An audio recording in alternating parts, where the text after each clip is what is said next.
Le football a gagné les amis, l'Argentine rejoint la Croatie au bout d'un match sous tension de fou malade, grosse tension sur le terrain. Bref, une fin de match assez folle et évidemment des tirs au but assez tendus. Mais j'ai envie de dire que le foot a gagné tout simplement.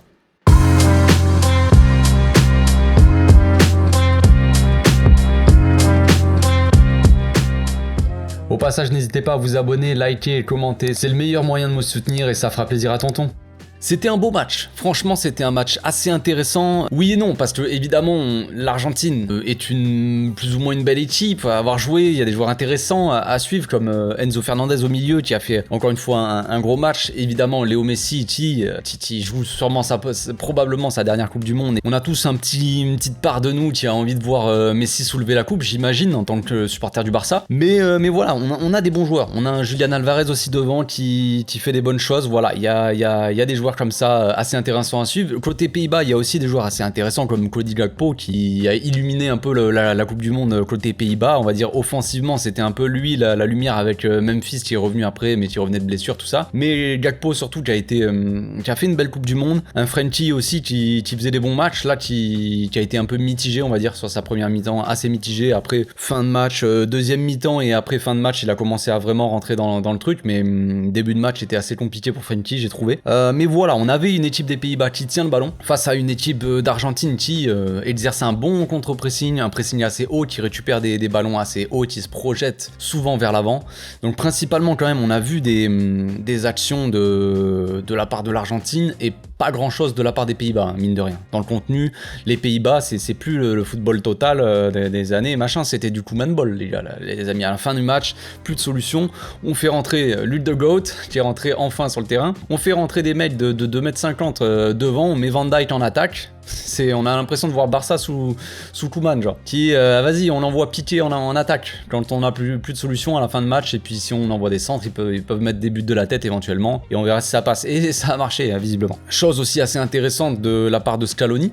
Il n'a pas fait grand chose d'intéressant dans ce match-là, mais chose assez intéressante, il a mis une sorte de défense à 3 ou 4, on va dire, avec Molina côté droit qui a fait un très gros match. Molina, un énorme match. C'était son match, le gars, on va dire. Et Lisandro Martinez qui jouait à gauche, on l'avait vu dans le dernier match de l'Argentine contre l'Australie. Pendant le match, on a vu un Acuna qui se projetait, qui a souvent tendance à se projeter et qui joue haut au final.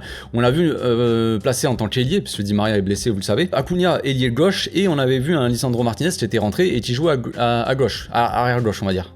Lui qui a une bonne qualité de relance, tout ça, qui est plutôt rapide, on va dire, donc il peut dépanner à gauche, alors que le Tagliafico est catastrophique, hein, de ce qu'on a vu en tout cas. Donc c'était un peu le coup de Scaloni qui a plutôt bien marché avec un Acuna qui au final a continué sur sa lancée, a gâché quand même pas mal de ballons, à faire des choses assez catastrophiques sur son côté. Vous le savez, Acuna est un assassin, ce n'est pas un joueur de foot. Le gars c'est une petite bouloche là, genre une petite bûche qui se balade sur un terrain. Il est très agressif, mais à part ça, niveau qualité footballistique, c'est très compliqué pour lui. Mais bon, il a quand même offert le penalty à l'Argentine, donc on va être gentil avec lui. Donc en première mi-temps, on avait quand même une possession assez forte de la part des Pays-Bas qui tenaient le ballon, mais possession stérile, on connaît bien ici. On a vu des matchs dans cette Coupe du Monde aussi avec beaucoup de possessions stériles, voilà, c'est bien d'avoir la balle, mais encore faut-il savoir quoi en faire. Et les Pays-Bas, ils savaient pas trop quoi en faire parce qu'en première mi-temps, ils ont tenté une seule frappe, 0 cadré, ce qui est quand même assez triste, assez tristounet quand on voit cette équipe des Pays-Bas. Je l'avais dit avant cette Coupe du Monde, je pense pas que les Pays-Bas va faire grand chose parce que c'est toujours pareil avec les Pays-Bas, ils ont des joueurs de qualité, ils ont une bonne philosophie de jeu, ça tient bien le ballon, ils sont solides derrière, il y a des bons milieux de terrain, il y a des attaquants qui sont quand même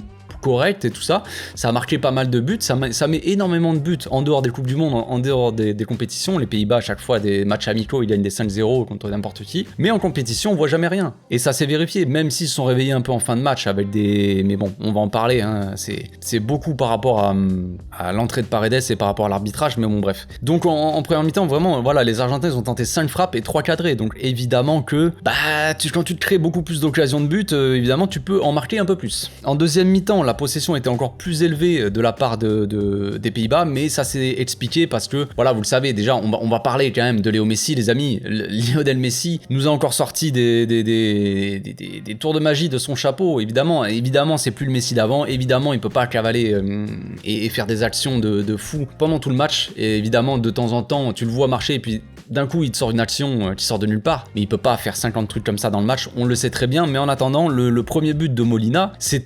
incroyable. L'angle de passe qu'a trouvé Messi, il est complètement fou. Revoyez le but, les gars, tu sais même pas comment c'est possible. Le gars il trouve un angle de passe, il y a ça pour faire sa passe, il l'a fait. Et Molina qui joue bien le coup, hein, franchement qui contrôle bien, le mec on dirait un attaquant de pointe, on dirait Lautaro Martinez ou Julian Alvarez, je croyais que c'était au début, mais non, c'est Molina le gars. Et c'est magnifique, et ça fait 1-0, et en deuxième mi-temps, le penalty, voilà, enfin, penalty assez mérité, on va dire, hein, Acuna qui dribble Dumfries et qui se fait faucher dans la surface, Lionel Messi qui vient transformer ce penalty, on se dit c'est bon, c'est plié. 2-0 les amis, c'est réglé, il y a plus rien à faire, les Pays-Bas ils ont rien proposé, tout ça. Et erreur de la part de l'Argentine déjà, qui s'est dit bah maintenant on va tenir le score et on va uniquement défendre, tu ne sais pas faire ça, ne fais pas ça. C'est compliqué, surtout qu'ils ont mis le but à la 73e, donc il restait 15 minutes. Donc 15 minutes à tenir plus 10 minutes d'arrêt de jeu, c'est des prolongations limite complexe parce que tu subis, tu peux pas subir pendant 25 minutes, au bout d'un moment tu sais que tu vas prendre un but, donc c'était évident, c'était évidemment logique ce qui s'est passé. Évidemment bon voilà, j'allais dire Koeman, mais Van Gaal a fait rentrer des grands mecs devant pour essayer de balancer des centres et mettre des buts de la tête. On le savait qu'ils pouvaient être dangereux que sur ça. Les Pays-Bas ils ont été dangereux quasiment que sur ça, sur les corners et les coups francs qu'ils ont eu, à chaque fois de la tête et tout, c'était dangereux, même si Otamendi il a sorti quand même je sais pas combien de ballons de la tête, c'était assez fou, mais au bout d'un moment tu savais que ça pouvait apporter du danger et que les Pays-Bas étaient dangereux quasiment que sur ça, mais tu leur donnes. Et évidemment Scaloni il a fait des choix des changements catastrophiques. Il a voulu gérer la fin de match, c'est bon les gars, on est déjà en demi-finale, on est déjà passé, c'est bon, on va faire sortir les mecs, on va faire un peu souffler tout le monde, et mais après voilà ce qui se passe. Tu vois ce qui se passe? Eh ben ouais frère, tu fais sortir Rodrigo de Paul au milieu qui a une grosse activité, ok le mec il fait que de cavaler comme un porc, mais tu fais rentrer Leandro Paredes, le mec qui n'a absolument pas de cerveau. Et qu'est-ce qu'il a fait? Au lieu d'endormir le match tranquille et d'endormir les Hollandais, tu vois, genre... non, le mec les a réveillés. C'est un débilos ce mec-là. Franchement, il fait des fautes complètement bêtes, idiotes déjà, d'abruti fini. Et en plus de ça, le mec il tire la balle dans le banc des Pays-Bas. Genre, t'es débile ou quoi frère? Genre t'as pas de cerveau, t'as oublié de prendre ton cerveau avant d'entrer sur le terrain. Il y a un problème quand même chez ce gars-là. Donc au lieu d'endormir le match et tranquille, tu finis avec un 2-0 plié, voilà, les mecs ils finissent le match à s'endormir, les Pays-Bas, et ils proposent rien. Ben non frère, tu vas chercher la merde, tu vas les réveiller. Eh ben ouais, les mecs après ils se chauffent, ils disent comment ça, ils nous manquent de respect machin, vas-y on va leur montrer, tu vois, ça les motive encore plus, ça les booste encore plus ce genre de truc. Ben ouais. Du coup, tu te manges un but, et ensuite de ça, bonne combinaison, très bonne combinaison sur l'égalisation, sur le 2-2, franchement, c'est bien joué, c'est magnifique. Donc, sur la fin de match, forcément, les Pays-Bas méritaient de revenir, et les Argentins, ils ont joué avec le feu, ils ont voulu faire uniquement défendre, et jouer la défense, et voilà, sauf que quand t'as des débiles dans ton équipe, c'est compliqué. Entre Leandro Paredes et Petzela, qui faisait des fautes complètement idiotes, le mec, il y a un ballon de la tête, frère, il arrive, il pousse le joueur, et il tombe, forcément qu'il y a faute. T'es con ou quoi, genre, enfin... C'est des trucs de fou, moi ça, c'est des trucs que je comprends pas trop, tu vois, en tant que joueur de foot, hein, en tant que même spectateur, tu dis comment ce gars, il fait pour faire ça, tu sais, est-ce qu'il vraiment il a un cerveau ou pas, c'est même pas si t'es fan de l'Argentine ou quoi, c'est fou quand même de dire ça. Enfin bref, entre ça quand même et l'arbitrage de Matteo Laos, on connaît bien hein, cet arbitre de Liga, catastrophique, ce gars-là est un acteur, il adore les caméras, voilà, on le sait très bien en Liga, on a l'habitude de voir ce gars-là, tout le temps le mec avec son sifflet, il est là à vouloir parler au joueur, le joueur il a fait une petite faute, il va appeler le joueur, viens avec moi, viens on va discuter. Et il est là en train de faire des pauses devant les caméras, en train de faire le beau gosse, genre je sais pas s'il fait, il prend la pause, il est là à discuter avec le joueur, regarde-moi dans les yeux, enfin c'est bon, arrête ces conneries, il a mis un coup, passe à autre chose. Mais le gars c'est un acteur, cet arbitre, c'est un acteur, et le fait d'avoir un arbitre aussi catastrophique que ça fout un peu la merde entre les joueurs qui sont débiles aussi, et qui s'embrouillent entre eux, et on a eu une fin de match sous tension de fou. Les Argentins et les Hollandais qui ont failli se rentrer dedans, même pendant la séance de tir au but, les mecs, même là ils continuent à s'embrouiller. Les mecs, qu'est-ce qui se passe? Un arbitre, il est censé être un peu psychologue, tu vois, c'est pas son taf premier, tu vois, ok, mais il est censé être un minimum psychologue, l'arbitre, pour que les joueurs, ça se passe bien, tu vois, qu'il y ait du football sur le terrain et pas des matchs de catch. Frère, c'est marrant 2 secondes la bagarre, je sais, mais c'est bon quoi. Donc l'Argentine a failli quand même se faire éliminer de la Coupe du Monde sur ça, quand même. parce qu'ils sont complètement sortis de leur match. Alors c'est de la faute de l'arbitre qui arbitre mal, ok, mais c'est aussi de la faute des changements de Scaloni, comme je l'ai dit, qui fait rentrer des mecs qui ont pas de cerveau, quoi, et qui sont là, qui au lieu de tenir le ballon, essayer de contrôler le jeu, et les mecs ils font n'importe quoi sur le terrain. Et ils rentrent dans les joueurs, ils font des fautes, ils provoquent, ils cherchent la merde, genre bah ouais, ça réveille l'équipe d'en face. Donc on a eu une prolongation sous tension, l'Argentine s'est enfin réveillée en prolongation, les mecs ils se sont dit, vas-y on va commencer à jouer, et là on a Enzo Fernandez qui a été monstrueux, qui a failli claquer 2 buts au final pendant la prolongation, qui a tiré un tir contré qui passe juste au-dessus de la barre là, et un dernier tir juste avant la fin des prolongations sur le poteau, et là on se dit bah c'est triste. Mais ça sent la fin. Je me suis dit, ça sent la fin pour l'Argentine. C'est dommage, ils ont laissé passer leur chance, ils se sont tués eux-mêmes. Ils se sont tués tout seuls, les mecs. Évidemment, c'était sans compter Dibu Martinez, le goal de l'Argentine qui nous a encore sorti. C'est encore lui, les gars. C'est encore lui. On le savait. Avec la Copa América, on le savait, on l'avait vu. Ce gars, c'est un sketch. Voilà, c'est un fou.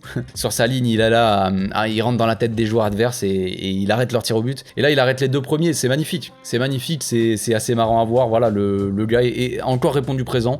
C'était son tour de toute façon, c'était à son tour, voilà, Messi avait mené les siens sur le terrain, Molina qui a sorti aussi un énorme match, quand même, qu'on n'oublie pas, mais voilà, quand c'est les tirs au but, généralement, voilà, c'est au tour du gardien de but de prendre les choses en main, j'ai envie de dire, et c'est ce qu'il a fait, alors est-ce que cette Argentine-là va aller jusqu'au bout, est-ce qu'ils vont gagner cette Coupe du Monde, voilà, je ne sais pas, mais de toute façon, on le savait, les Pays-Bas, c'est solide derrière, c'est pas si facile que ça, ils jouent à 5 derrière, en phase défensive, c'est pas si facile que ça de marquer des buts quand tu vois des mecs qui sont très costauds derrière comme Van Dijk, Ake et Timber derrière et les pistons, Dumfries, tout ça c'est assez solide, tu vois, c'est compliqué de les prendre aussi, de marquer des buts contre eux tout simplement. On verra bien pour cette Argentine, on verra bien pour Messi, s'il soulèvera enfin sa coupe ou pas, je ne sais pas, c'est son 10e but en Coupe du Monde Messi je crois, c'est beau, voilà. Donc on se retrouve demain les amis pour les débriefs, d'ici là portez-vous bien, passez une très bonne nuit, ciao.